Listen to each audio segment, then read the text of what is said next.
Good afternoon, everybody. Good evening, whatever it is at your time zone. Welcome to Pop Go the Writers. Tonight, better you than me, Paul. I should wash my hands first. Yeah, I don't want to stick my finger in my mouth. Sorry, I just brushed my teeth. Damn it. All right. Hey, everybody. How you doing? We are going to be talking about the main thing we're talking about tonight is Marvel's new series, What If? Oh, and that salute you gave should be like this. Because Captain Carter. The British salute. And seems to be our tradition here on Pop Go the Writers, whenever we start a new Marvel series, we bring in Jim Beard. Yeah.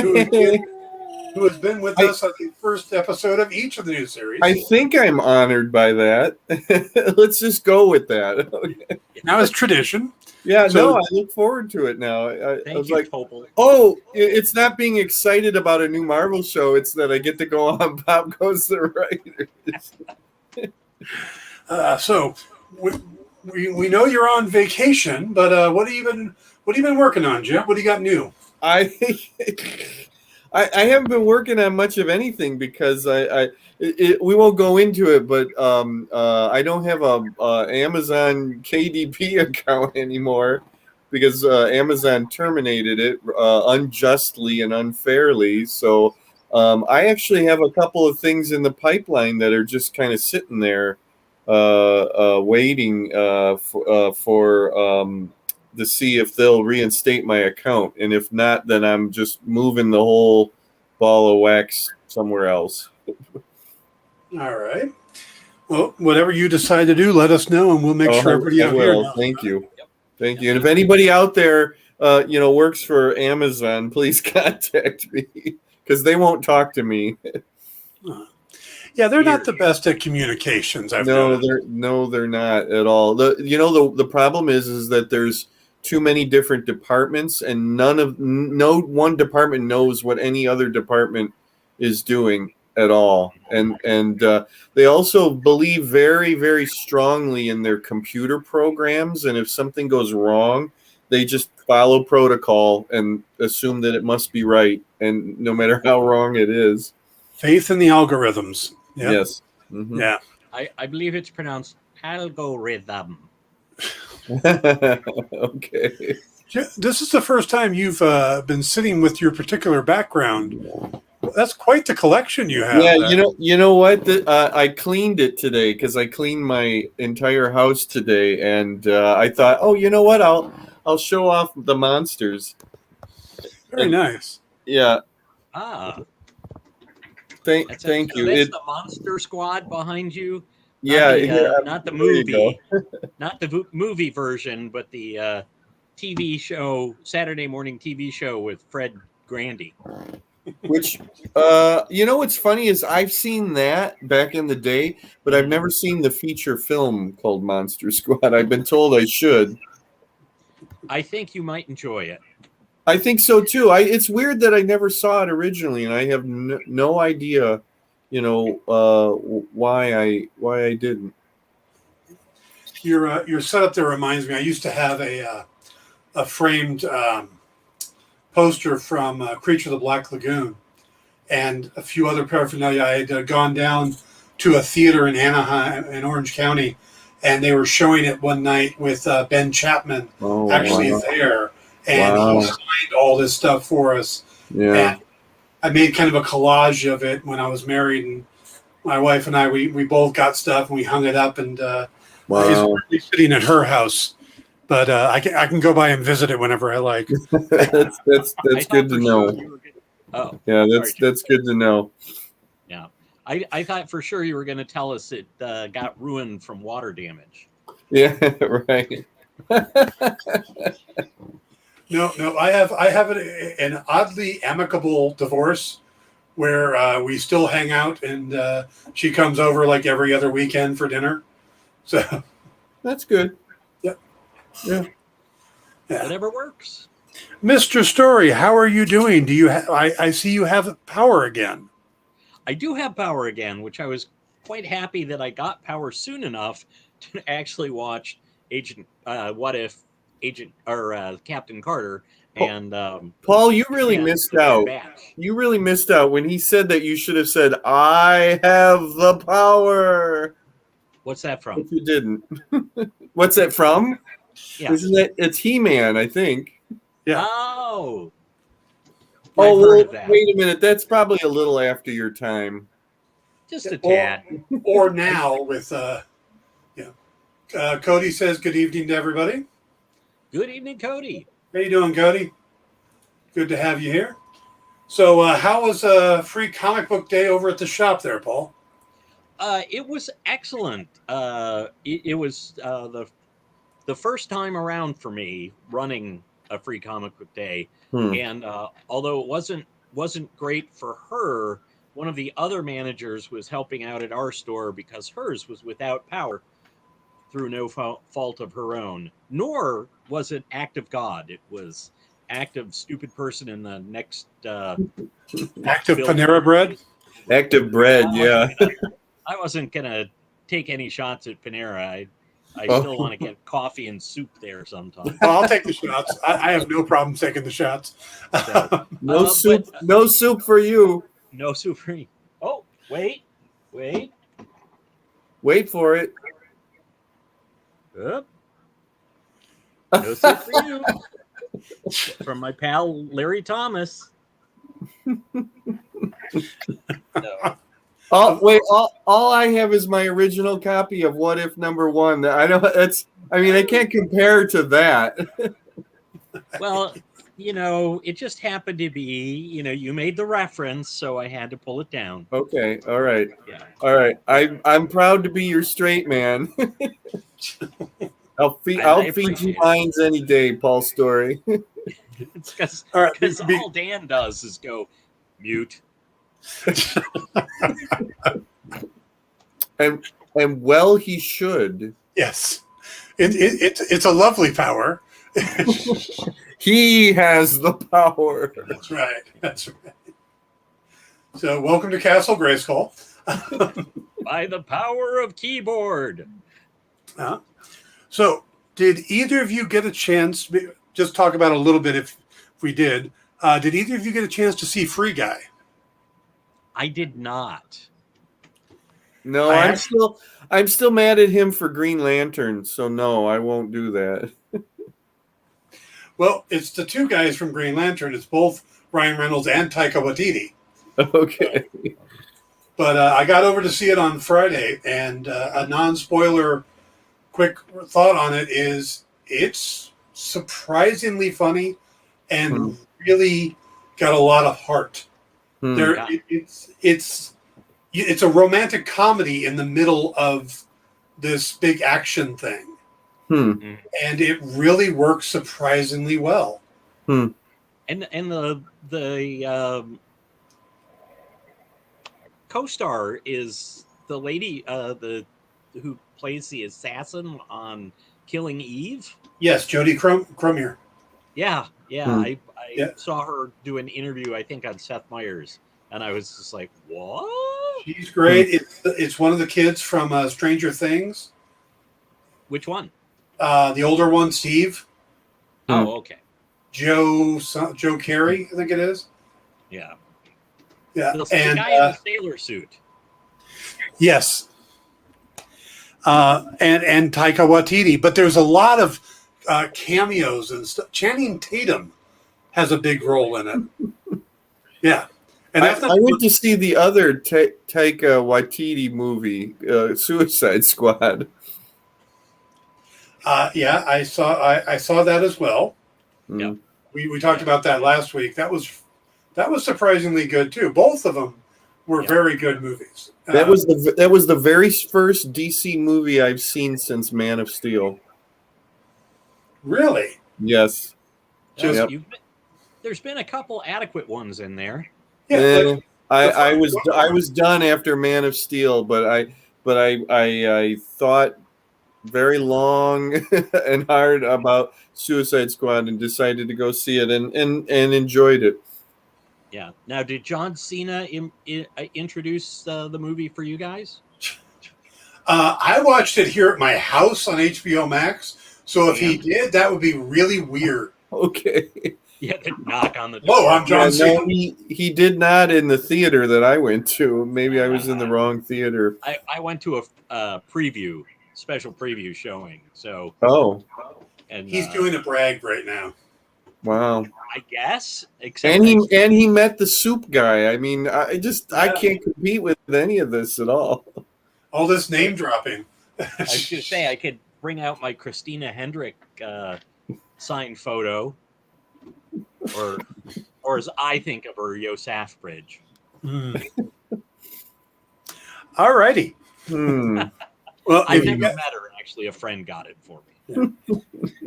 I met Adam West in 1999. Very nice.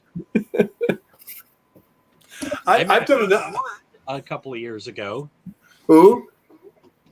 Burt Ward. Oh, Burt Ward. I didn't hear you. Okay, yeah. Okay. No, never heard of him. Yeah, I thought you were just returning the favor from the He-Man. Okay. I had my picture taken with both Yvonne Craig and Lee Merriweather. So wasn't Yvonne delightful? She was one of the most delightful creatures ever to grace the earth. I got to speak with her and her sister at a couple of different cons. Maribel, yeah, and her sister is incredible too. Yeah. Brian says, Lee is even better. Lee, you open up the dictionary and turn to the word lady and the definition of lady, and it has a picture of Lee Merriweather right there, because she is a lady through and through. Sorry, Dan. You know how this goes. That's why you only have me back every once in a while. Yeah, I got a peck on the cheek from June Lockhart once. So. Oh my God. I don't know if I can do any. Did Adam West? Yvonne Craig had her arm around me when we took the picture. Oh. Hey Dan, have you ever met anybody? He's met us. Oh, Jack Kirby. Oh well. All right, game over. Game over, man. Sure. Game over. You just nuked us from orbit. Yeah, I was just sitting back waiting. Still in business? Oh, you mean before Brian rolls through the bottom of the screen like Sergio Aragonés, we should move on. Speaking of Mad Magazine, did I mention that I got to hear Phil Lamar read out my name when he read the Eisner category for best short story, single issue story?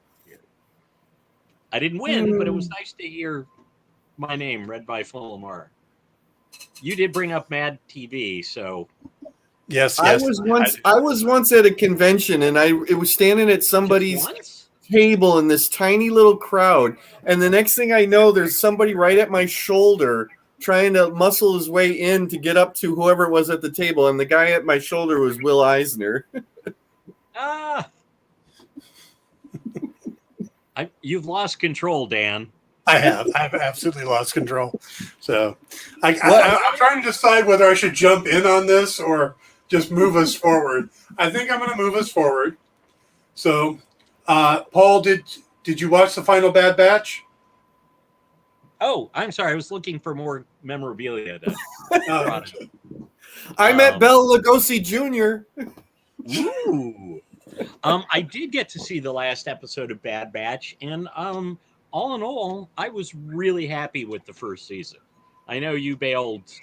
All I know is that someone I know online, a cosplayer who's a big Star Wars fan, referred to it as a filler season. I don't get that. I mean, I guess people bring expectations, and I didn't really have any, so I was just happy to kind of go along for the ride. So I guess I liked it better than the hardcore people who were looking for specific things. I think there was a lot of good stuff in it, but I think there was also a lot of filler, and we ended up with 16 episodes when we probably could have done 8, and had a better season just by trimming it and tightening it up. There was a lot of unnecessary scenes and unnecessary episodes. And yet I got to enjoy every last minute of it, so I'm not going to go along with your idea that it should have been trimmed. Fair enough. Did you watch The Bad Batch, Jim? No, but I once met the guy who played Uncle Owen. There you go. The original Uncle Owen. No, you know what? I watched after Star Wars. He started using more sunscreen. I did watch the first 2 episodes of Bad Batch, but I have not followed the animated shows at all. So, but somebody at work was really excited about Bad Batch, and I watched like the pilot and the second episode, and it wasn't bad, but I mean, I just felt a little not connected to it, but again, it wasn't bad. It's just that I didn't have any sort of investment in anything that was going on, except Grand Moff Tarkin. That was interesting. Yeah. Yep. Yeah. Yep. Yeah. And there were a few cameos or connections, but they were all to the animated series. Yeah. Other than Fennec Shand popping up from The Mandalorian. Oh wow. Oh, that's very interesting. Okay. Yeah. Okay. And all right. Well, then, warming Nawen is always a good thing. Yes, I agree with you on that. I agree. And there were some really good things in The Bad Batch. But like I said, it there was a lot of filler. So at least that's my opinion. And that check your window really quick to see if there's a cloud you can yell at. That one I don't know what that one. Oh, yeah. Okay. Oh, sure. Yeah. Man yells at cloud, right? How He's silly wearing an onion on his belt, as is the fashion of the time. What happened to this episode? Where did you go? Are you sure you want to have me back? Are you sure you want to have me back when Hawkeye premieres? Oh, absolutely. He wants you back. He doesn't want me back. Oh. All right. Well, I'm the new co-host of the show, ladies and gentlemen. Yeah. Wait, no. So I met Gene Simmons once. Oh God! You know what? She's in one of my most favorite movies, Guys and Dolls. I just love her to death. Nice. There we go. So right. What if? Yes, let's move on to what if. Jeffrey Wright with that mellifluous voice. Yes. One of the things I've enjoyed the most in this last week is watching other some YouTubers and stuff covering this show and how badly they're slaughtering the name Uatu. What? Really? How hard is that? One person was calling him Utah. Yes, Johnny Utah went on to become the Watcher. Uatu. Yeah. I've heard some pretty interesting pronunciation of Uatu. And all just man. All right. Wow. I think the first thing we ought to talk about is the animation style. Hmm. So, and I have to say, somebody else actually mentioned this, and I can't remember off the top of my head who it was, but they said it reminded them of the old Max Fleischer cartoons. And I kind of see it. It's not exactly the same, but that rotoscope, the classic art style, kind of a 40s look to it. And the use of shadow, light and shadow. Yeah, that's very interesting. I kind of agree with that. I was surprised at how much I like it because I'm not really an animation fan. And this was one of the series that I wasn't overly looking forward to, but I love the first episode. But yeah, that's a very interesting comparison. Yeah, more rendered, more color painting or highlighting and stuff like that. Well, yeah, there was a lot more detail, like the coloring and stuff. Like all the cheeks were very rosy compared to the rest of the face. Yeah, so there was definitely more depth to the coloring. Yeah. You know what it reminded me of? It reminded me kind of Sean Galloway's art. I can see that. Yeah. Absolutely. I like that me. I But like that they gave us enough actor likeness, to hit us with the character, but not like overboard on it. I mean, it's still very stylized, but I like that you could see Chris Evans, even though it's not Chris Evans's voice. You could yeah. still see that the skinny Chris Evans in that, and Haley Atwell, the same way. I see, and I thought maybe we would get Chris Evans doing the voice, since they said he's in talks to do another Steve Rogers Yeah. appearance or something. I heard supposedly, and of course they can say this, but that the schedules wouldn't line up. Yeah, that happens. Yeah. Which is funny because he did a cameo in another movie just recently. Really? I have a feeling that this would have been a little bit more time investment than just a cameo, but I mean, I don't know. I suppose he probably could have done that in one day, but yeah, in his closet at his house. Yeah. There were some cameos in Free Guy, voice cameos, like Hugh Jackman does one, and he literally did it from his closet. He just recorded it on voice memo, sent it in, and they used it. And I guess they also got Krasinski and Dwayne The Rock Johnson and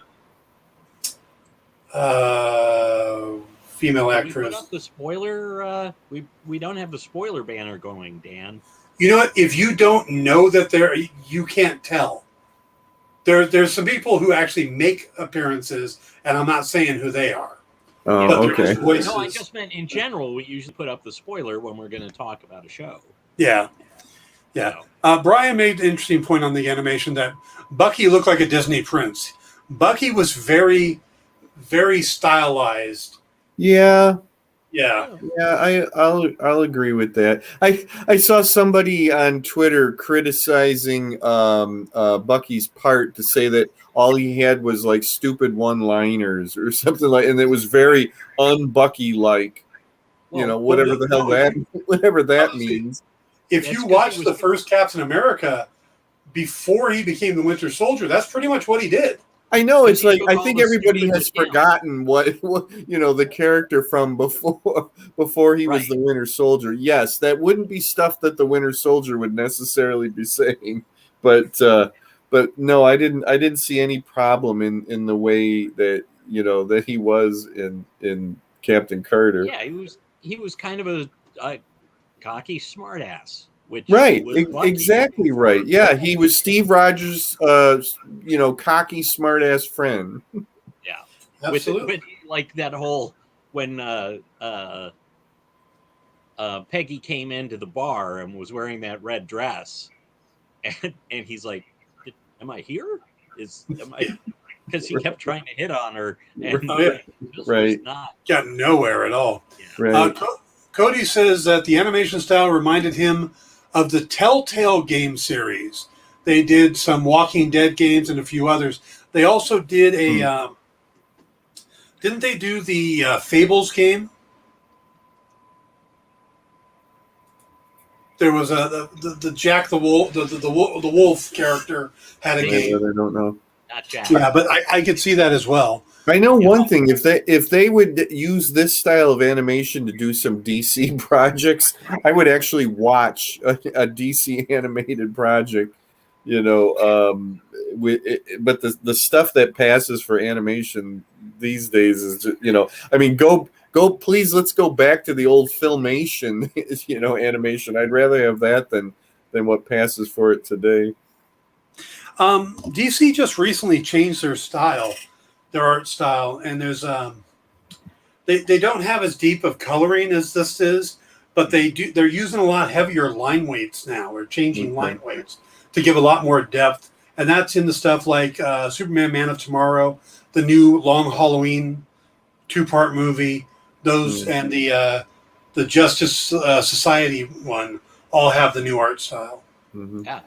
So and I kind of like it, but I'll admit that this art style really stands out to me. But it was more than just the style; there was a flow to it. A couple of the action scenes like when they had the swing music going, and Captain Carter and the Hydro Stomper were going through the airplanes, and that, or where she's invading the building, and it's like this one long one shot. Yeah. It's just so seamless and flowed so well, which you don't normally get in animation, but you should be able to. Yeah. Quick, there's a question from Cody that I find interesting, which was how Howard, Tony described him as being cold and distant, but he wasn't really like that in the first Avenger, nor even in Agent Carter. But I think that what turned him cold was the fact that he kept kind of losing people, and he was also always trying to hold Tony to like his standard, and also I felt because of the resentment Tony showed Steve, I think that he held Tony up to also there's a lot of years there, between the Howard Stark of First Avenger and the Howard Stark that we see in the earlier, in those flashback things, or in Iron Man or Iron Man 2 or whatever.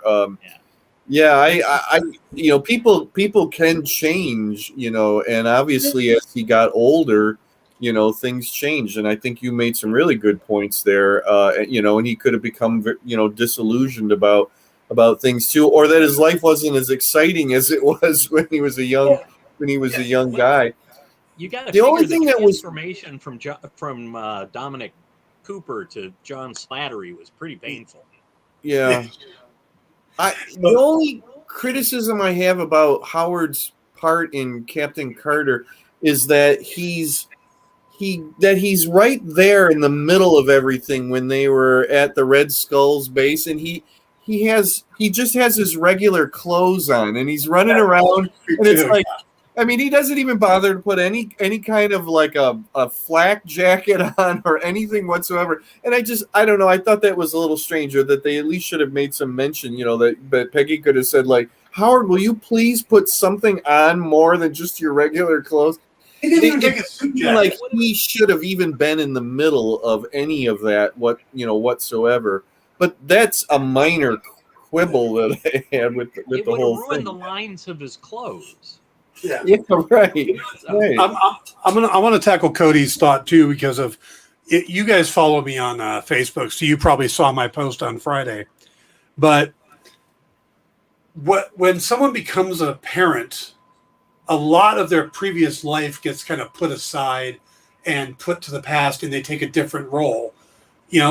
My father that I knew was the guy who never missed work. He would have to be literally on his deathbed before he'd ever call off on work. 7 days or 5 days a week, he was at work. When he was at home, he was doing what needed around the house. There wasn't a whole lot of relaxed time for my father.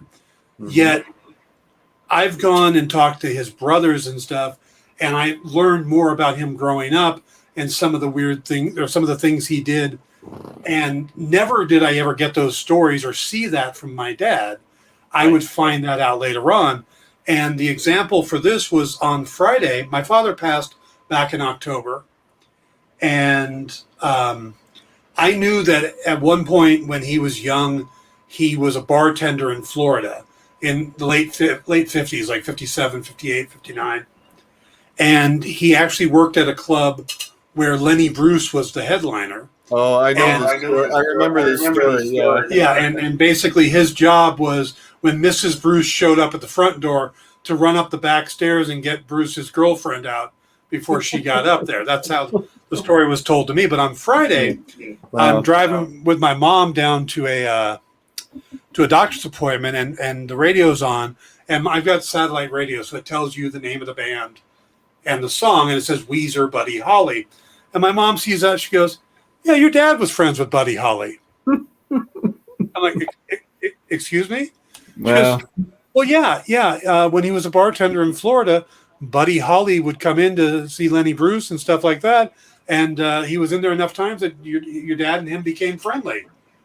I'm like, how is this a story I'm hearing now? Wow. do the years line up right for? Okay. Yeah. No. Yeah. Wow. Buddy Holly, basically, his plane crash was in '59. Yeah. Okay. And he basically was on the scene from '57 to '59, right when my dad was working down in Florida. Wow. So, yeah, trust me, it blew my mind too. But it's like, but that's the type of story you find out after the fact. But if that doesn't seem like my dad at all. Yeah. But Too bad he doesn't have a photo. You don't have a photo of the two of them together. Yeah. That would have been really something. Oh yeah, yeah. It's like Keegan Michael Key finding out after Dwayne McDuffie died that they were half brothers. I didn't know that. Oh yeah. Is that right? That's right. I mean, Wow. it was just something. I think it had something to do with the obituary or something, and yeah, so they never knew when Dwayne was still alive. So Wow. Yeah. Cody adds, so it's kind of like tough love situation with Tony. It pushed him to become who he was. That's good, Paul. Thank you. Also, Tony used that to push himself for acceptance for his father. Good character development. Yeah. and also Howard was very much like, oh God, don't be me, Yeah. Yes. because he was Howard after he found Maria. Yeah. So Exactly. You know, I'm really. It's really hitting me now that there is a really fascinating story there in the MCU. Is the life of Howard Stark. And me being a writer, it's like somebody needs to write this as a novel, the Howard Stark story, but in the MCU, because it really is fascinating. His World War II things, and then later, and then being the father of Tony, and then his strange death, and all of that.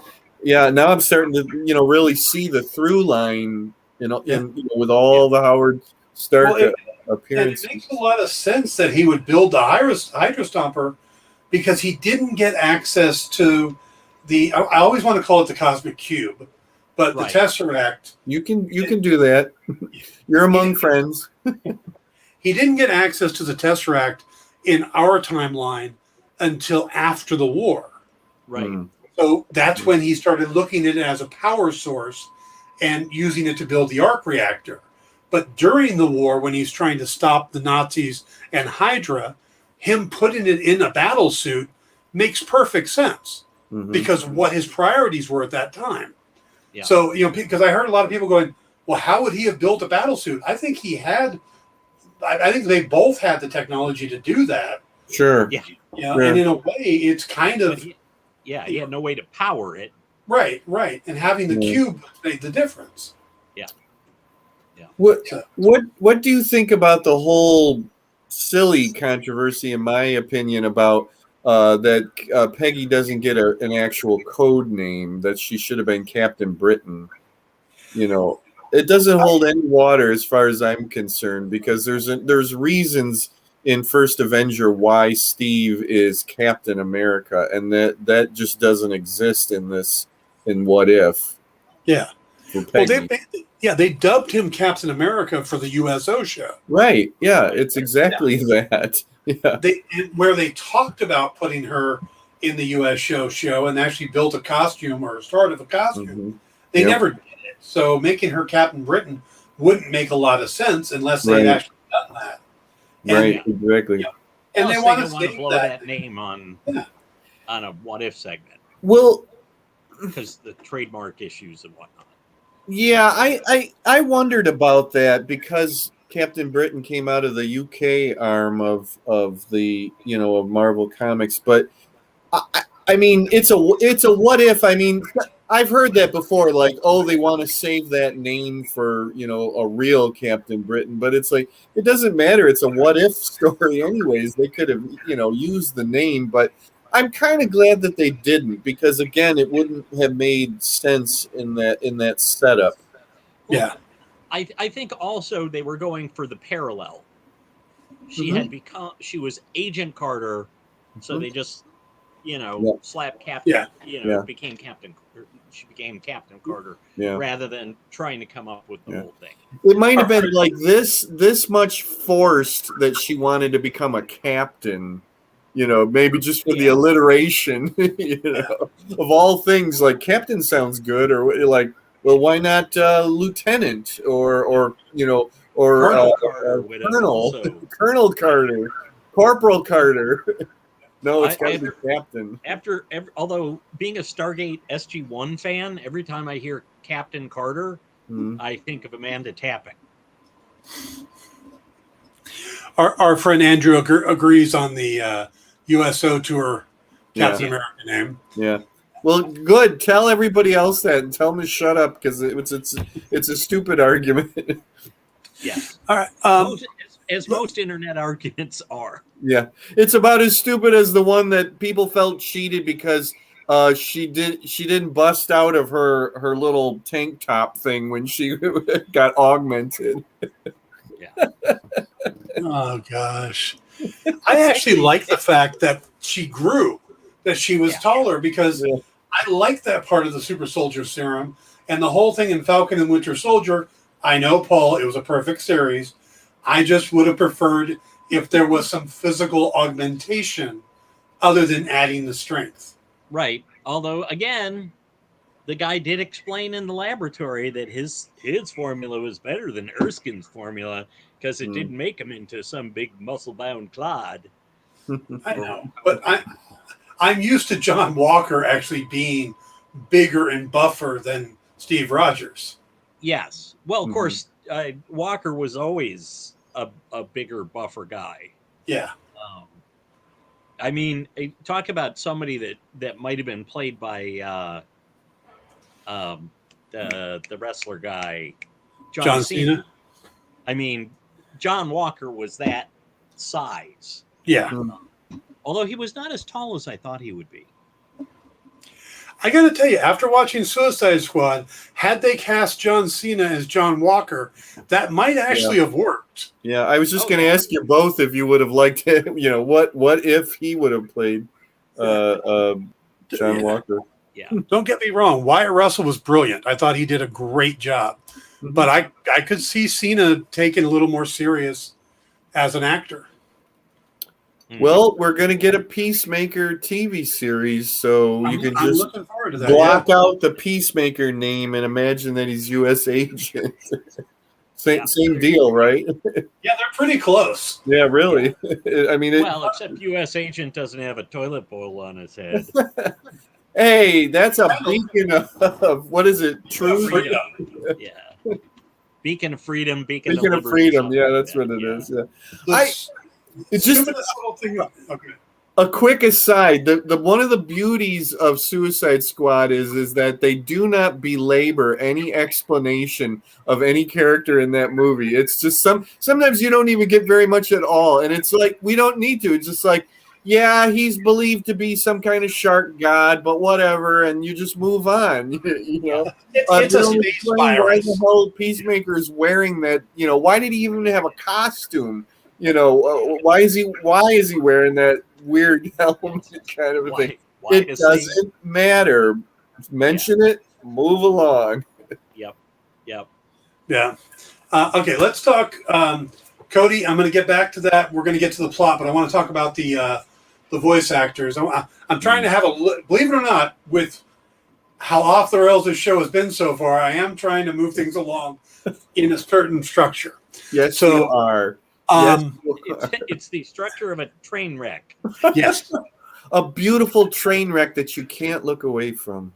And, Yes. well, some people are afraid of trains. Voice actors good. Voice actors good.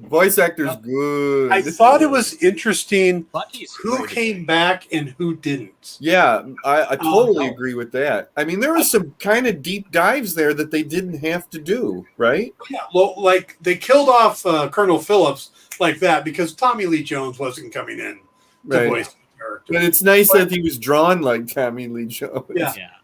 But then they get Bradley Whitford, who did Agent Flynn Yeah. in the one shot, and they bring him in as Colonel Flynn. It's like, okay, Yeah. he was kind Yeah. of the same And yeah, douchebag. he was only in the extra, right? Yeah, he was in the Marvel one shot. Yeah, Yeah, which I thought that was pretty impressive that they got him. And all kudos to Bradley Whitford. He plays that character just you want to punch him. oh yeah. Wait, they go so far as to get the guy that played Dum Dum Dugan, for the voice, but they could have had anybody. I mean, I'm Well, to glad. be I'm fair- really happy about it. Yeah. The To be fair, voice he casting that does surprised me just about everything. in the scene where the Red Skull is being confronted by the Nazis, Yeah. and the one Nazi who's talking to him is like, the Fuhrer wants to see you. He goes, oh, he demands. Well, it turns out that the head Nazi Mm-hmm. is Daryl Hammond from Saturday Night Live. Is that right? Okay. It's like, why did you get Daryl Hammond?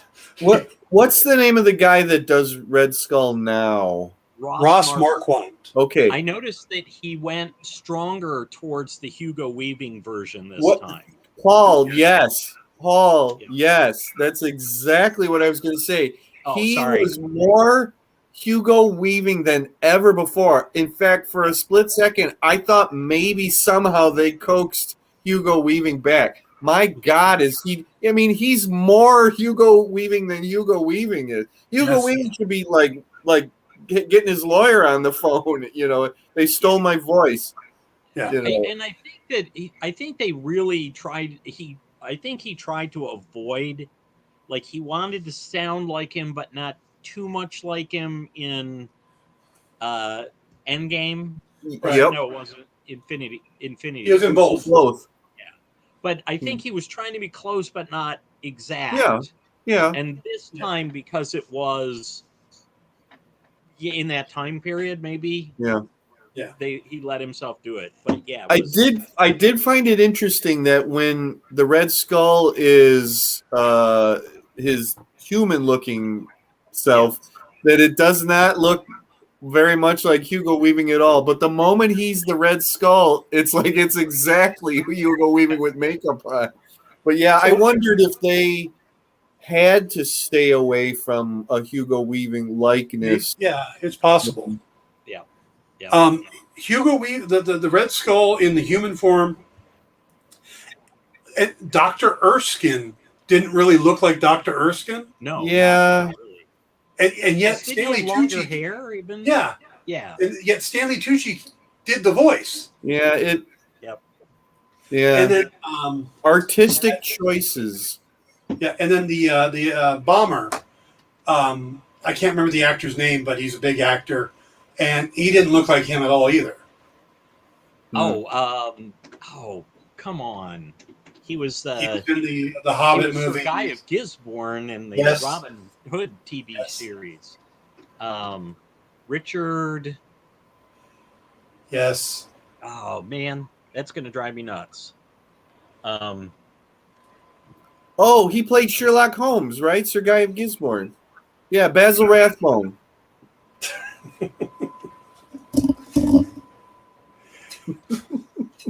You talk about Sherlock Holmes for a minute. I'll look the guy up. Damn. Richard Armitage. Armitage. Thank you, Andrew. Oh. Armitage. Richard Armitage. Yes. Apparently he's Yeah. now a 00. But yeah, so we get Jeffrey Wright as the Watcher. We get Haley Atwell back as Peggy Carter. Thank God. Josh Keating, who has done a bunch of stuff in the Marvel Universe for the animated stuff. He's been Spider-Man. He's been a bunch of the other series. nails the Steve Rogers character. Yeah. Where I had to look it up to see if Chris Evans actually came back. But then again, for one line at the end, they bring back Jeremy Renner. You know? Yeah, isn't it? Yeah. Well, probably though he they probably had him doing while he was shooting Hawkeye. I would assume yes, yeah, rather than just have him, phone in one line. In it. What about Toby Jones? Toby Jones has 2 lines. Shaisa, and then I will tell you nothing. He told me everything. Yeah. I did love that. What is that Samuel L. Jackson at the end? Uh-huh. Okay. So they probably had him there already. They probably did that. They probably said, okay, this character is in this many segments. We're going to record your stuff all at once. You know, And that makes sense for like Samuel L. Jackson, Jeremy Renner. But I don't think Stanley Tucci's going to pop up anymore. No, I don't. He really only had like 2 lines. But you know what? God love him that he was game enough to do that. That he knew that fans would love it, that it was him and not somebody else. Yeah. Well, and he'll never get because Erskine died. He'll never get to play that character again. Yeah. How many times do you have to revisit the? Well, okay, so now do you think that Chris Evans sits back going, I should have come back. Everybody else did. I should have come back. Yeah. Wait, only if he was able to, but just decided not to. But we're being told that it was that he just couldn't. Yeah. So I mean, I don't know what to think about that. I think he probably would have if he could have, because he seems very, well, what do I know? I all my impressions of him are from movies and interviews. Yeah. Is Robert Downey Jr. in this series at all? No, he's not coming back for it. Oh, I'm disappointed in him. Hopefully it was a scheduling thing again. I don't want to hear any that any of these actors that we all love so much, decided not to on purpose, come back, even if they could. Well, I'll understand if I would understand if Scarlett didn't want to come back. Yeah, well, I could understand that she recorded something and then they wiped it out and got somebody else. Hey, if I'm not mistaken, this will be like Chadwick Boseman's one of his last performances. Is that right? Yeah. Wow. He's supposed to be in 4 episodes. Yeah, that's going to be really sad, knowing that this is one of his very last performances. Jeez. Yep. Yeah, I think it actually is his last performance. Oh, ouch. Yeah. Gosh. Yeah. So, all right. So it is quite the cast when you look at it, how many people did come back. Yeah. I mean, Dominic Cooper has been great as Howard Stark. Yeah. And I think they nailed the artwork on him. God, yes. Yeah. It was like they literally just drew over photos of him. Yeah. With the other characters, like, oh, yeah, they're artistic renditions. But with him, it was like, yeah, that's just Dominic Cooper. It may have been in his contract. Yeah, just take pictures of me, and I demand that my animated avatar look exactly like me. I do find it interesting that with most characters, they do the aging process. Mm-hmm. It's like with Haley Atwell, when she appeared in Ant-Man and the Wasp, supposed to be in the 70s, they aged her up.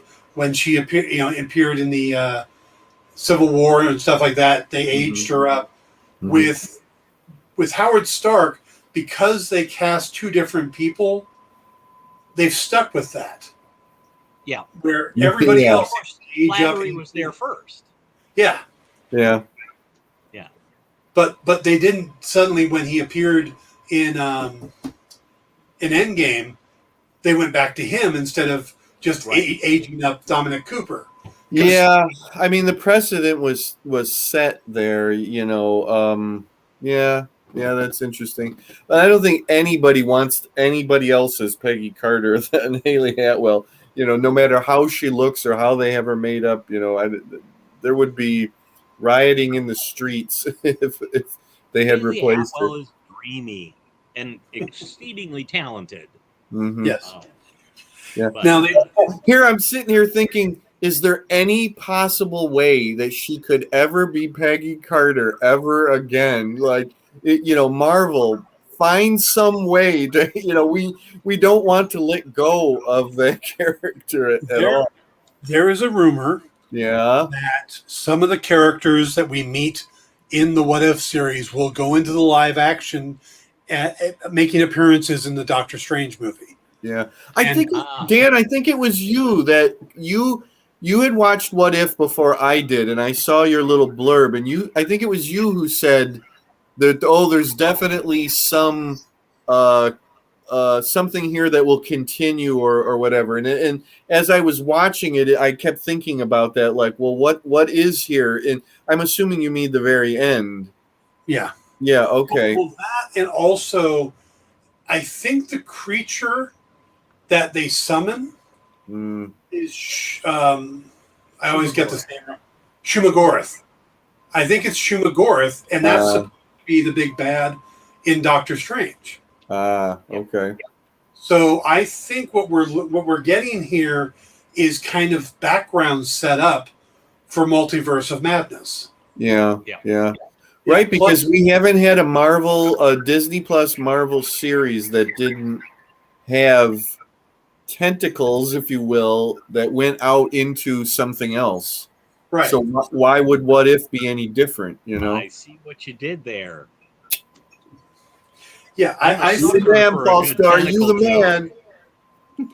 I still think that Multiverse of Madness is going to be the MCU equivalent of Crisis on Infinite Earths, in the sense that they're ripping everything wide open. They're showing us all these multiverses. What If is going to give us all the possibilities. And then by the time Phase 4 ends, whether it's in End of Doctor Strange or it's Ant-Man or Fantastic Four closes out this thing, by the time we're done and they kind of compress everything back into a single universe, they're going to be able to make changes to move the universe forward as they want, like DC did with Crisis. So if they want to swap an actor, if they want to bring somebody back from the dead that they already killed, if they want to introduce characters as always having been around that hadn't been, those types of things, they'll be able to do it through this process. I think that's what they could use all this for. Yeah. So, and the more extreme stuff they do introduce in the What If series will get the audience ready for whatever it is they decide to do. So we're going to get T'Challa as Star-Lord. We're going to get zombie Avengers. Those are the types of things we're getting in What If, just by the trailers. We're getting a very dark Doctor Strange, stuff like that. I think by the time they're done with What If, they will have shown us enough oddity, enough extreme, that whatever they pull together at the end will be much more palatable to people because they've seen these things. Maybe we'll get a glimpse of a live action Captain Carter somewhere. That's it's just a cameo. That would really be something. Yeah, that's what people have been talking about for Doctor Strange, is that some of the Guardians of the Multiverse, which is what there's that one poster that has all the different What If characters, like Captain Carter and T'Challa, Star-Lord, stuff like that, all together into one group, is that some of those characters will pop up in Doctor Strange. Very interesting. Yeah. I just saw a really, really nice fan-made Black Panther 2 poster with Shuri as the Black Panther. And it was one of those ones where you have to do a double take to look at it, because it's like, wow, that actually looks like it could be, the actual poster, but it's obvious, it's not. But just saying T'Challa made me think of, it was a really, really nice fan-made poster. So, quickly to answer Andrew's question, I don't believe they will be bringing in mutants, X-Men, or Deadpool, but definitely Mephisto. Finally. Because you know what? We were promised Mephisto. Yes. There was we had it in writing that we were getting Mephisto, so damn it all, we better. Well, we've already seen Mephisto's name in the MCU. There's that scene where he's showing the Tesseract folder at the end of Captain America, The Avengers, where Steve Rogers punches the bag off the hinge. Yeah. And then Nick Fury shows up. If you actually pause it and you read it, it talks about Mephisto in the Tesseract folder. Oh, I didn't know if I knew that before. Yeah. Yeah. I think that we won't get mutants and stuff, but I think the door will be open for them. Don't want no mutants. Sorry. I don't want any X-Men in the MCU at all. Yeah, they're coming. I don't think you can stop. I know. TLC reference there, though, Jim. What? That was a very nice TLC reference. Don't want no mutants. How cool am I? I didn't even know I did that. And wow. I don't want no scrubs. What? You know? So what is Kamala Khan going to be in the Ms. Marvel series? Is she going to be an Inhuman? I don't know. I mean, right? Does Marvel feel burnt by that horrible series?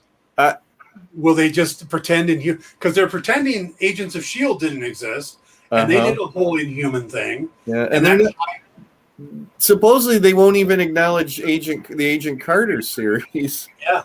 Well, the whole Legends thing they did for Agent Carter, or for Peggy Carter, right? There was no footage from the Agent Carter series. It was all from her appearances in the Captain America movies and stuff, and the one shot. That's it. Wow. There was nothing from Agent Carter. Wow. Of all things that they, could fold in, I mean, it has Dominic Cooper in it, right? I mean, I just don't get Dominic that. Cooper? It has Toby Jones as Arnim Zola at the end. Right. Yeah, I don't understand why they're so against it. Now, I understand that Agents of S.H.I.E.L.D. went kind of way out there in the last couple seasons. Yeah. Sure. I mean, but it's ABC, but I'm wondering if there's still some kind of legalities there. I don't think it's that. I think it's the feud that was between the Marvel TV versus Marvel Studios, right? Or more specifically, Kevin Feige and Perlman. Yeah. And then Kevin Feige obviously won that. Now he's in charge of everything. Yeah. Let bygones be bygones. I almost wish Marvel would just come out and say, look, this is what we're doing. Either none of that exists, we're going to recast if we use any of the characters, or, well, we're going to pick and choose. But just because Feige won't even say one way or the other, he'll come out and say, well, I really liked Charlie Cox as Daredevil and Vincent D'Onofrio as Kingpin and a couple others.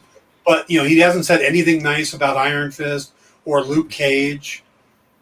So you hear a lot of... what is there to say bad about Luke Cage? That was a good series. I didn't love the ending on Luke Cage, but Mike Luke Cage was you know what? Perfect. If it had continued, you might have accepted that ending, but it's because that was the end, and that we don't get anything. I had a Facebook memory come up the other day that reminded me that there was a mention of the raft in Jessica Jones. Yeah.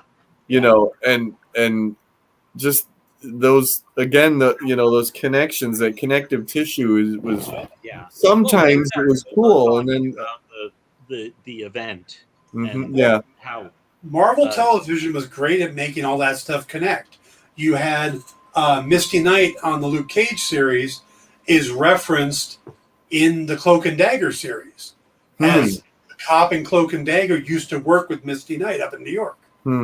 Before she moved to New Orleans. So Marvel TV made everything connected. And we had certain movie characters showing up in the TV series. It's just that the other way around, and Marvel Studios is like, nope, don't know who they are, never saw them before. Nope. Yeah. So, but there's rumors that these guys some are gonna pop up, some aren't. Well, Charlie Cox is not a rumor, right? Isn't we know for it's still a rumor?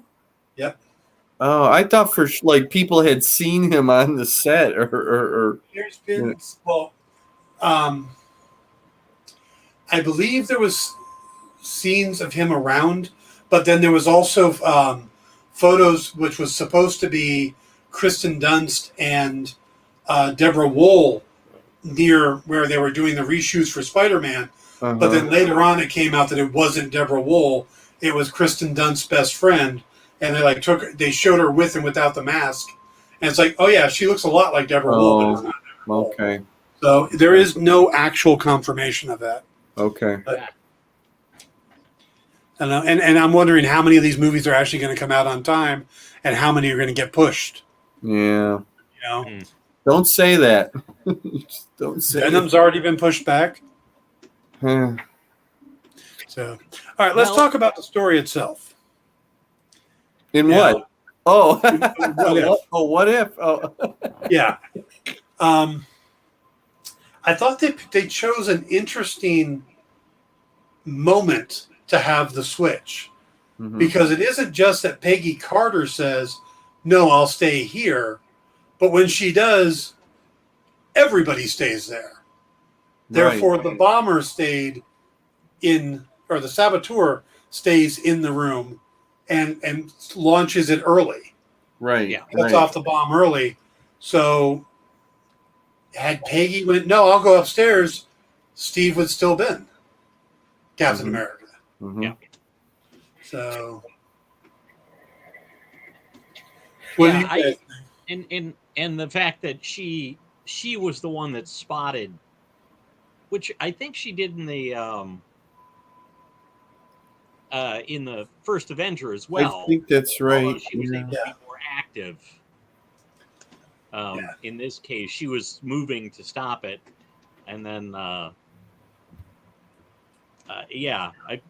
liked it, and I loved the fact that Steve was just like, kind of go Peggy. Yeah.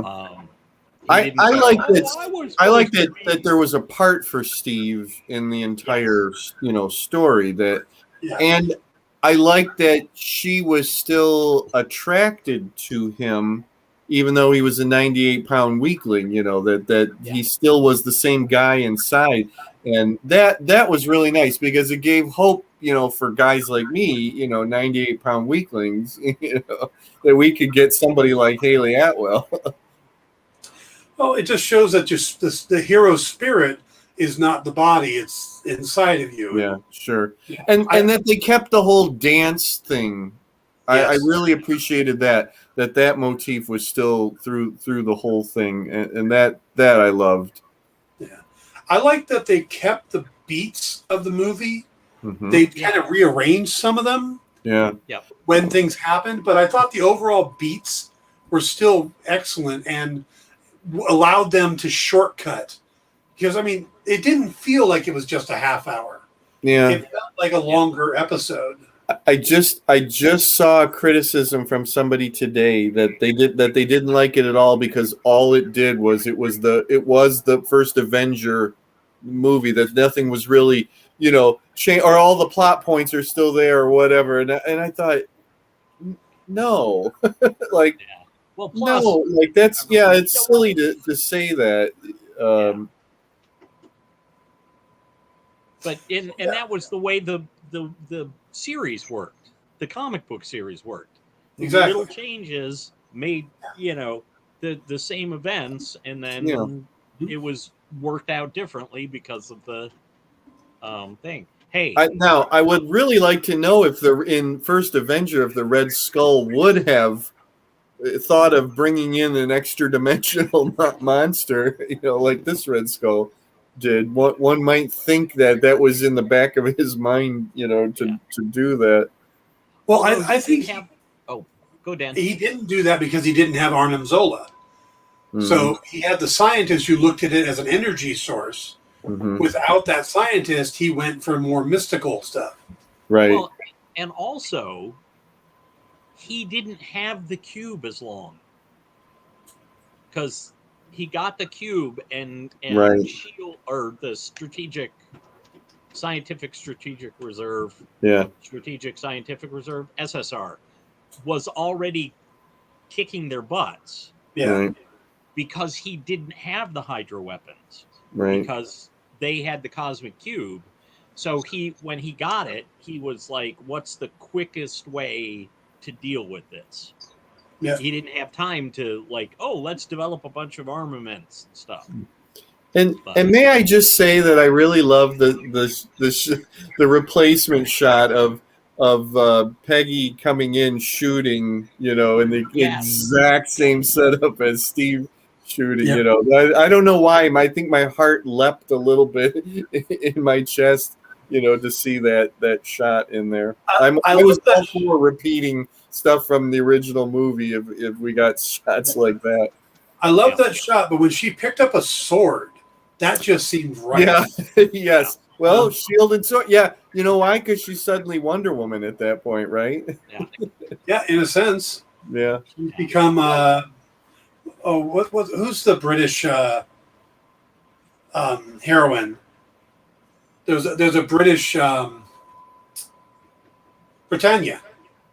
Oh, yes. Right. Well, I thought you were talking comics wise, and I'm like, you are right, Dan. You are absolutely right. That is what she becomes, Britannia. Yeah. Yes, I mean that's totally what they were going for.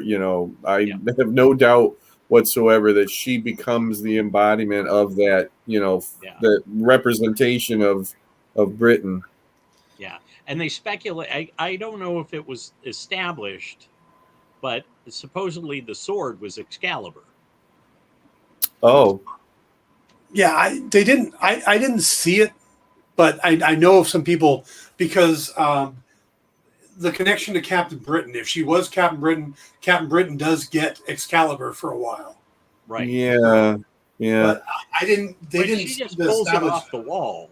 I was going to say, do you think that the Red Skull would just have Excalibur hanging around on the wall? Unless he didn't know what he had. Mystical gewgaws. Yeah, yeah. So the things I really liked in the episode, I liked how she shut down Flynn. With you're lucky to be in the room. Mm-hmm.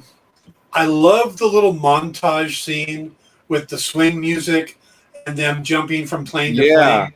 And I love that. Yeah. Yeah. And the little handle on the back of the hydro stumper. Yes, the fact that they built it so that they could go into. Well, I'm a big Stargirl fan, so that reminded me of Stargirl and Stripe that she rides on the back of in that same sort of way. There was no similarity whatsoever. No. Nope.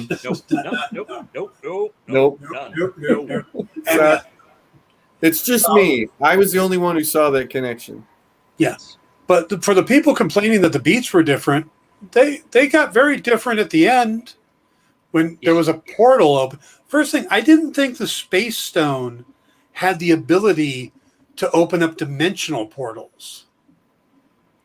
Well, do we know that Shumagorath wasn't somewhere in our dimension at the time? Well, wait a minute. What does it do in the beginning of the first Avengers movie when Loki comes in? Isn't that the Space Stone? And and it did that exact same thing. It was the same setup. Chitauri dimension. Yeah. If that's a dimension. But it's also not supposed to travel through time, and it takes her 68 years into the future. Yeah. Did it, or did she just spend time in a dimension where time passes a little faster? So she was in there chopping up the calamari, and then when she came through, it just happened to be 68. Yeah. Yeah. It's a think about it as a trip to Fairy. Where it's been a couple of years and I get back and I'm Rip Van Winkle. Yeah. Yeah. Good one, Paul. Good one. Liking it. Like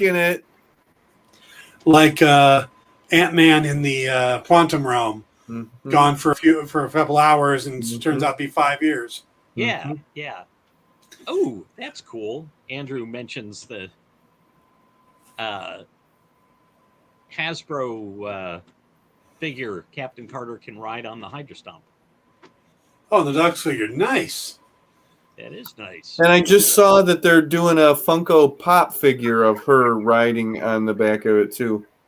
Yeah, Ah, yeah, I love that combination. But I also like how proactive Howard Stark is in this, because if you think about it, he's the one that gets her to go after the Tesseract in the first place, back before they get it to the Red Skull. While they're still transporting it, that changes the whole timeline. yeah. Mhm. You know, Mhm. where Howard was more reactionary in First Avenger, Yeah. he was much more Well, proactive. Yeah. in First Avenger, he was bouncing off of uh, Phillips, uh, Tommy Lee Jones' character, Colonel Phillips. Yeah. Phillips, right? Whereas with Flynn, he was like, "I hate this guy. I'm going to circumvent him." And let me throw this out here and theorize that he was more inspired by Peggy than he was by Steve, because Peggy is Peggy, and although we didn't really ever see any hints of any sort of romance, one might assume that Howard was, Oh well, he attracted to her, and yeah. and and then gets caught up in everything, and for some reason Peggy inspires him to be more proactive than Steve ever Yeah. did. Well, I I don't don't know. know, because we find out in Civil War from Tony how much Howard constantly talked about Steve. Mm-hmm. That Yeah. Tony was almost jealous of him, Mm-hmm. because, Yeah. like, yeah, my dad always talked about you. Yeah. You know, Oh, you knew my dad? I'd never heard about that when I was. Yeah. Well, that was actually Avengers, I think, where he Yeah. was like, Yeah. he got all shirty about Yeah. Steve referencing Howard. But talking about him, I mean, again, I don't know. It may be something more that it was Peggy, an Yeah. attractive woman that inspired him. He may have had a thing, like many of us, for the British accent. but I look at it this way. He would go anywhere and do anything for that British accent. But he was basically throwing her out into the battle, which is kind of weird. Because with Steve, it's like, what do you need, buddy? Okay, you want a shield? We're going to make you a shield. When Steve came in. But with Peggy, he's coming out there going, come on, you need to get out there and fight. Here's a costume. Here's the shield. You need to go out there and do it. And with Steve, he was more there to support, but he wasn't pushing him. Right. Of course, Right. Howard and Peggy had some kind of a relationship, and I'm not talking romantic, but they had a fondue. Yes, and definitely. they knew each other before. You got that feeling that they knew each other before. Yes, they made it. They made a good team. Yeah, absolutely. Mm-hmm. So Yes. when she was all like, hey, we're gonna go fly out there to rescue the 107th. Howard's the best pilot. Blah blah blah. It's so they already established rapport. That's the word I was looking for. Right. Oh, yeah. Whereas Steve, Howard hadn't really connected with. Yeah. But I'm not going to say that. And plus, what there was the whole thing when Peggy shot the shield, and Howard did his flinch, and Steve was kind of like whoa, and Howard was like right there with the yep, she's something kind of thing. Mm-hmm. So there's going to be no Winter Soldier in that universe. True. Nope. Yeah, because Nope. Bucky is not captured or to be given the serum. He doesn't fall from the train. He's not captured, losing. I got a kick out of like, geez, you almost ripped my arm off. Yeah.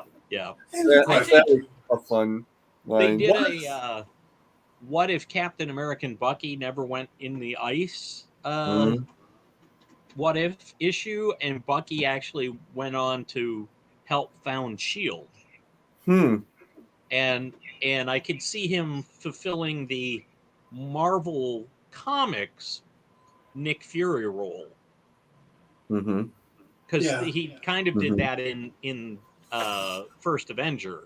He was Mm-hmm. sort of the World War II Nick Fury, Yeah.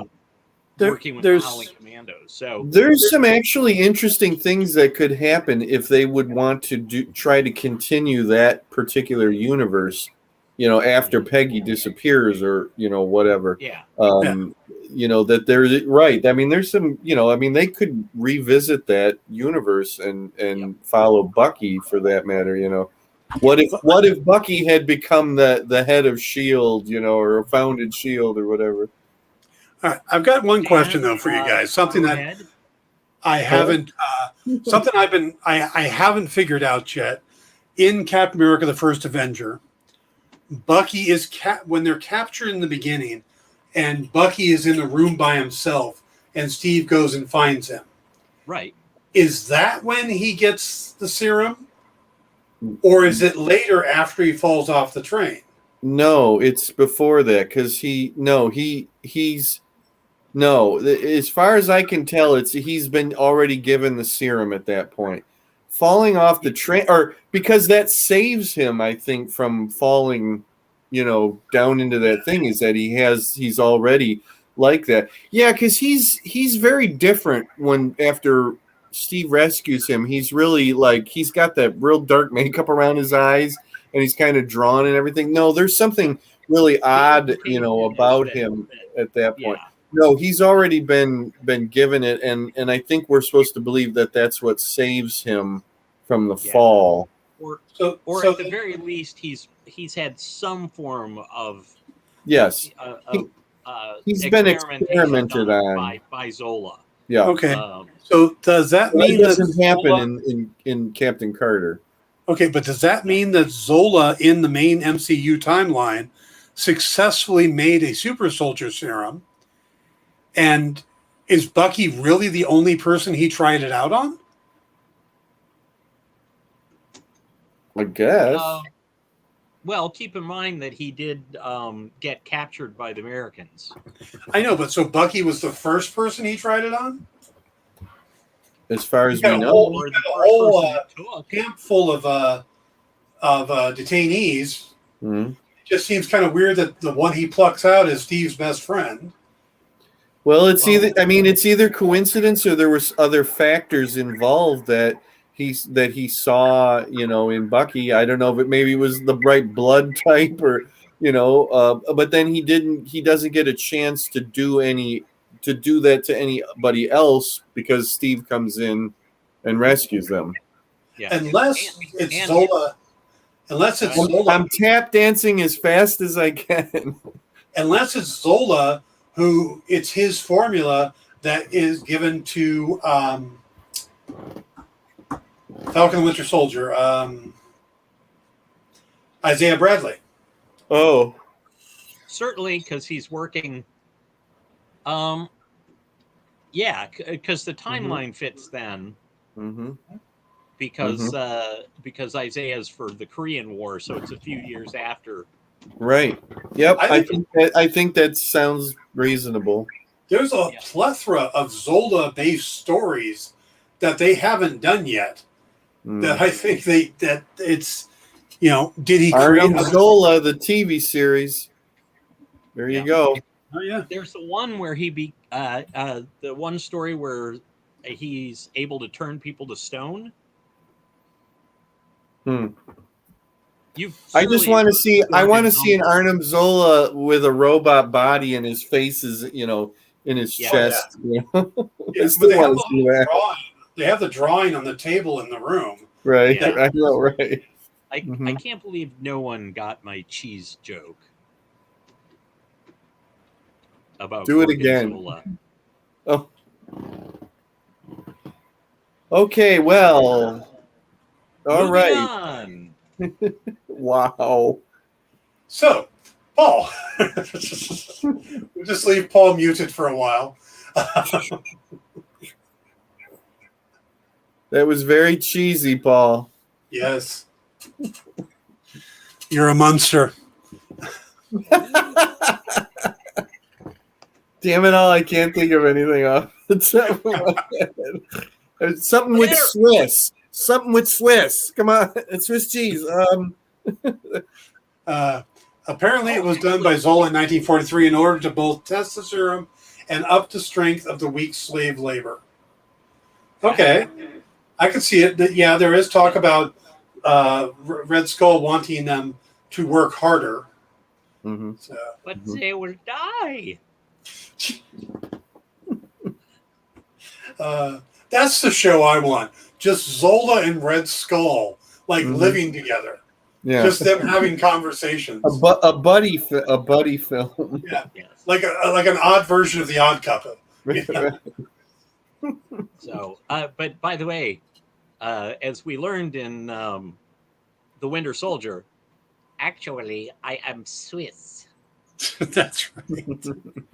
So, And there's your cheese joke. There's your Swiss cheese reference. We had to find it, didn't you? You had to find it. there were a few holes in the plan, but it came together. Jesus, Paul. Perfect Strangers Hydra. Yes, there you go. Perfect. Johan and Arnim. Yeah. Now we do the dance of doom.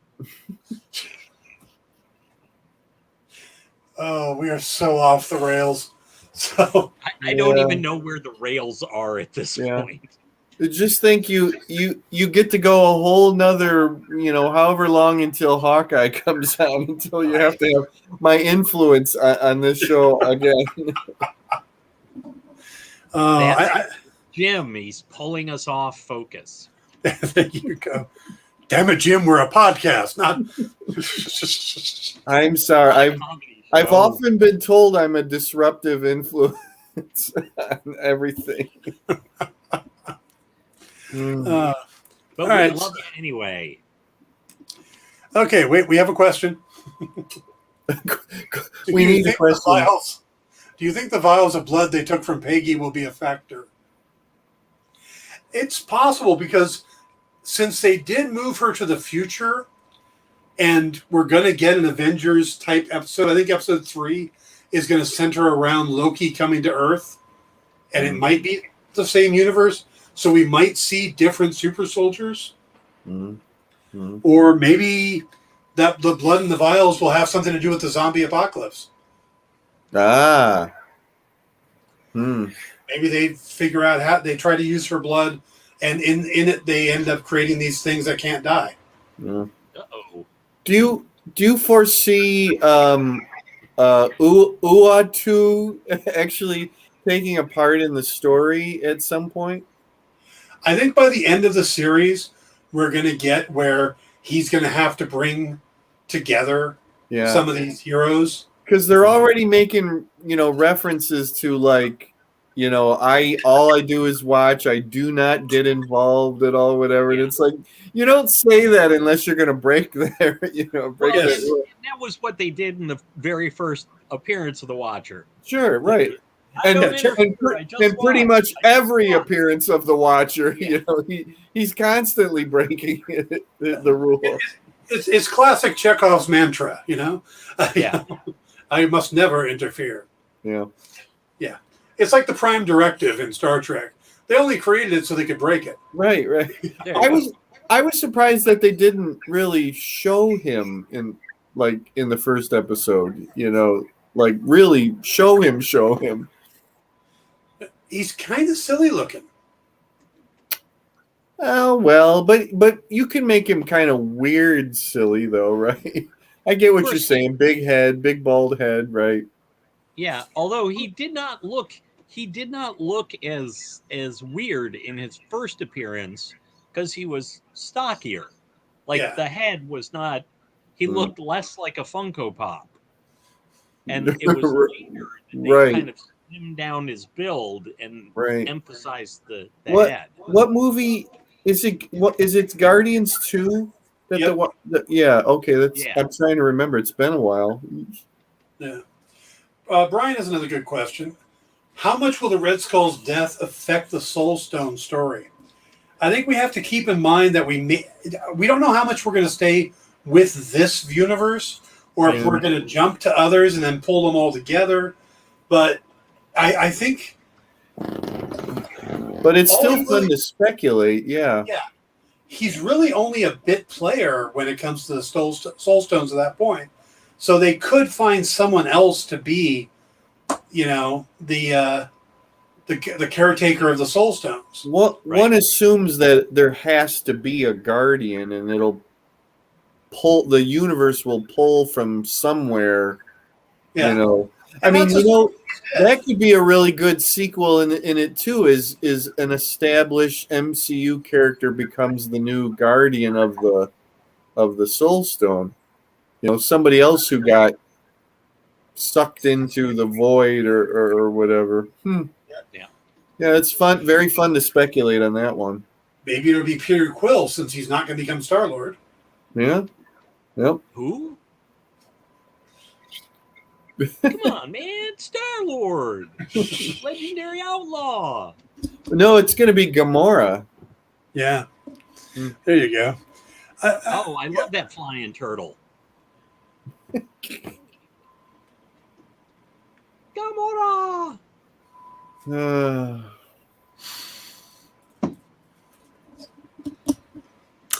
I'm available. Dan, I'm available. I appreciate that, Jim. It's getting close. This guy. I am very punchy this week. Yes, you are. I just. Oh. It's been a hell of a week, is what I'm saying. Oh, okay. All right, we forgive you. So if we could time this right, let's see. Oh wait. I keep doing it this way. Yeah.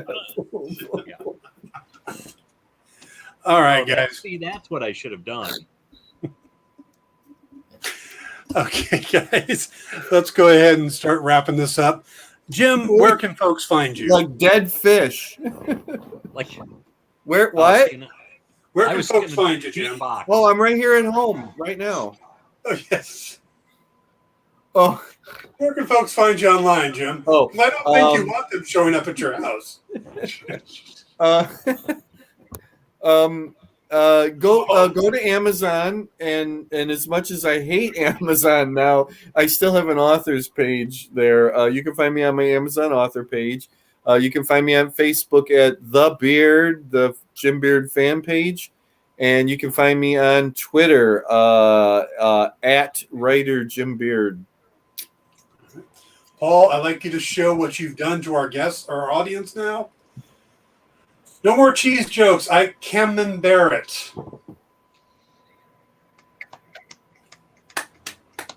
I'm going to come up with a cheese joke before this thing is through, and I just need some time. I'm working with Kojak, and it's. I'll think of something. I'm sure you'll come up with a good one. Yeah. Stop it! Swiss cheese. Paul, Swiss where cheese. on earth can people find you? You can find me at Storyville.com, Storyville on Twitter, Storyville on Instagram, and Storyville on the Book of Faces. Wow. How about you, Dan? Where can people You're find really you? milking that name, boy. Yes. I am Dan Wickline on just about all the social media. You can find me on Facebook, Twitter, Twitch, and of course YouTube, where you're probably watching this show right now, or on Facebook. But so if you see this show, you've already found me. Yeah. Also, he is Imelda Marcos on one. I think it's on WT Social. Yes. But my FetLife is. And don't forget that I've got my new book, my 70s spy thriller pastiche mixed with urban fantasy called The Embercrest Protocol. It's a new Kindle Vella series. 2 chapters are up. You can read for free out there right now. So just go out to Amazon, put in The Embercrest Protocol, and you can read the first 2 chapters for free. And I'm writing the third one I'll probably write it tomorrow. So Good for you for trying Vela. What do you think so far? It's interesting. Where it's they're still in beta, so it hasn't really taken off yet. But I think it's an interesting platform, and I'm kind of curious to see where it goes. Do you know how many people read your stuff? Yeah. Okay. Yeah. It's on your when you get it back on your Amazon dashboard. Thank you for being so hopeful. I appreciate that. But you can see your Vela hits, how many followers, how many people have read each chapter. Great. So it's pretty nice. So I have like the idea for it, and I want to start writing it, but I thought, no, I don't have any way to do anything with it. So eventually, I will do one. Yeah. Cody says, "It's good. Have a good night, gents." And Jim, thanks for the jokes. Oh. Yeah. I'm still working on cheddar. Insert cheddar joke here, and I can't. Cody didn't think any of what Paul said was a joke. Do a story called Vita. So then you can have Vela Vita. All right, folks. We're going to go ahead and mute Paul so we can wrap up this show. Thank you, Jim, for joining us once again for a new series. Thank you very much for having me back. It's always a pleasure. And we will see you for Hawkeye. All right. I will be on target for that. Oh. Nice. Call your shot at the end there. I like it. Hey, my aim is true. He just gave us the shaft. That's it, folks. We're all in a river. Cut now. Cut it Good night, now. everybody. Now. See you next week.